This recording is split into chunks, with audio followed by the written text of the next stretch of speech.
Assalamualaikum warahmatullahi wabarakatuh. Inna lillahi wa inna ilaihi raji'un. Kami ikut bela sungkawa atas wafatnya Eyang Titik Puspa. Beliau sudah dipanggil oleh Allah Subhanahu wa taala. Semoga amal ibadah beliau diterima oleh Allah Subhanahu wa taala, khilaf dan dosanya semoga diampuni oleh Allah Subhanahu wa taala, dan yang ditinggal mudah-mudahan diberi kesabaran, ketawakalan oleh Allah Subhanahu wa taala. Kita semua yakin kullu nafsin za'iqatul maut. Setiap yang bernyawa pasti akan menemui kematian. Hanya saja kapan kita mati dan di mana kita mati, sedang apa kita mati, itu adalah rahasia Allah Subhanahu wa taala. Tentunya kita harus mempersiapkan diri untuk menjemput kematian itu. Sahabat Asik Ngaji, ini begitu sangat menarik pemberitaan di media sosial terkait perjalanan Islamnya beliau dengan begitu sangat luar biasa, karena kita akan mengetahui bagaimana kebaikan-kebaikan beliau semasa hidupnya, dan beliau tatkala di detik-detik terakhirnya beberapa hari kemudian sebelum menemui ajalnya, beliau menyantuni anak yatim piatu kurang lebih 300 orang ya Alhamdulillah.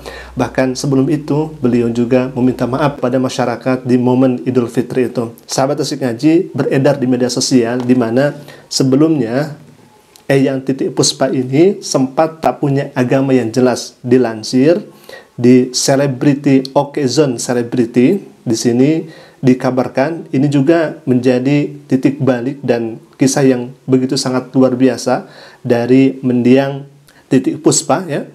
Titik Puspa sempat tak punya agama yang jelas, yang pada akhirnya beliau ada di dalam pangkuan Islam tatkala beliau wafat, ada di dalam agama yang hak, agama yang Allah ridhoi. Baik, alhamdulillah kita akan baca terlebih dahulu pemberitaan di media sosial yang akhir-akhir ini viral kembali.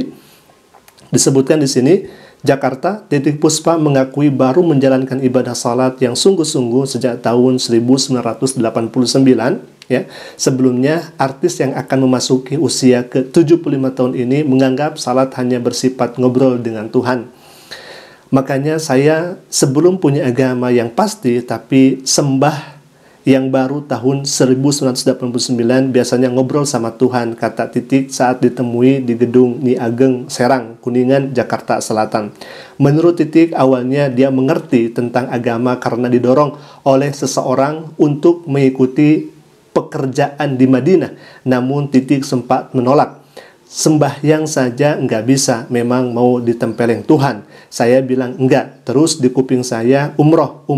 Waktu itu saya tanya ke Edi Sud, terus saya dikasih video belajar sholat, terus saya belajar dan bisa katanya. Setelah meyakinkan untuk berangkat ke Madinah, Titik Puspa pun mengalami kejadian yang sangat unik hingga dirinya yakin dengan agamanya.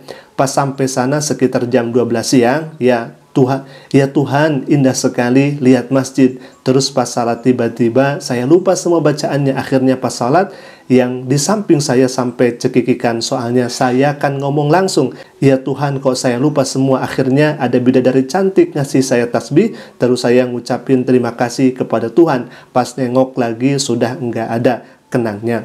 Nah, sahabat Ngaji, ini kilas balik beliau ketika beliau mungkin ada dalam pencarian, tetapi alhamdulillah pada akhirnya beliau wafat dalam dinul Islam, wafat dalam ajaran yang kemudian Allah ridhoi.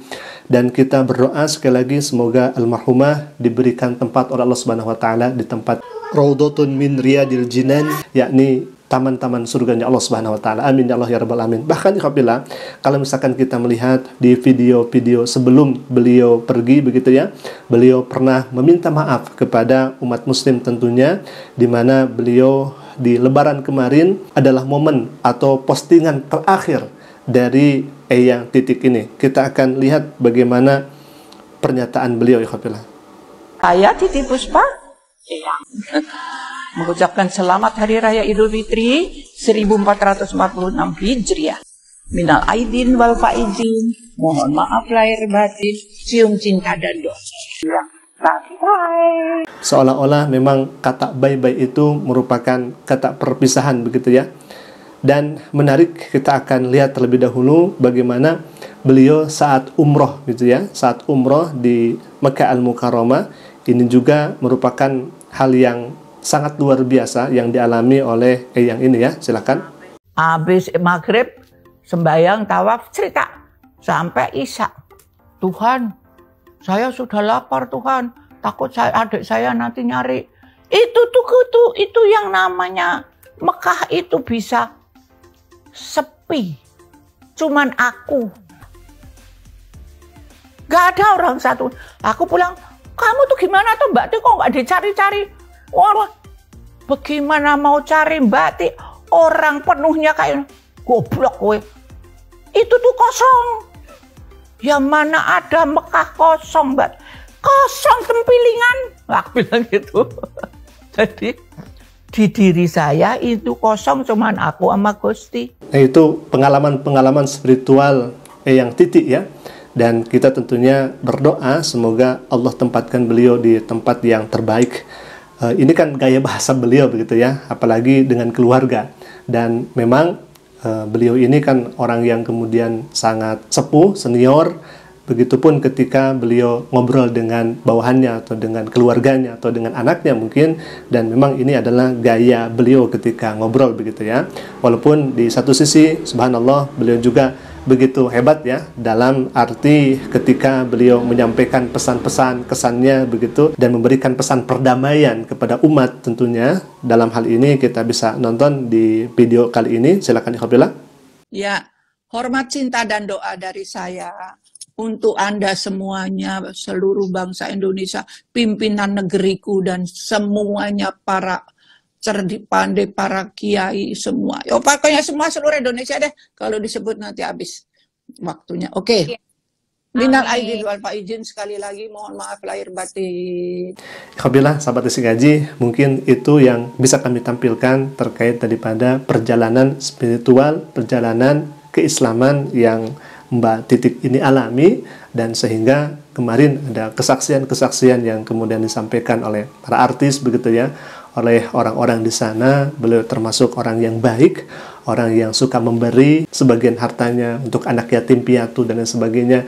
Bahkan beliau juga selalu memberikan manfaat kepada orang lainnya. Semoga manfaat-manfaat yang diberikan kepada orang lain, sedekahnya dan lain sebagainya, semoga Allah catat menjadi amal soleh yang Allah terima. Amin ya Allah ya rabbal alamin. Alhamdulillah, kullu nafsin dha'iqatul maut. Setiap nyawa pasti akan merasakan kematian. Bahkan Allah Subhanahu wa taala berfirman di ayat yang lainnya, "Idza jaa ajaluhum la yastakhiruna sa'atan wa la yastaqdimun." Kalau ajal itu sudah datang menghampiri, la yastakhiruna sa'atan wa la yastaqdimun. Tidak ada kemudian bisa mengawalkannya dan tidak bisa diakhirkan. Tatkala ajal itu datang kepadanya misalkan jam 10 atau jam 11 misalkan, maka tidak bisa ditolak. Ajal itu akan sesuai dengan batas waktunya itu. Alhamdulillah, mungkin itu dulu bisa kami sampaikan. Semoga bermanfaat dan semoga kita bisa mengambil ibrah dari tayangan kami ini. Aku qouli hadza ala pemini. Assalamualaikum warahmatullahi wabarakatuh.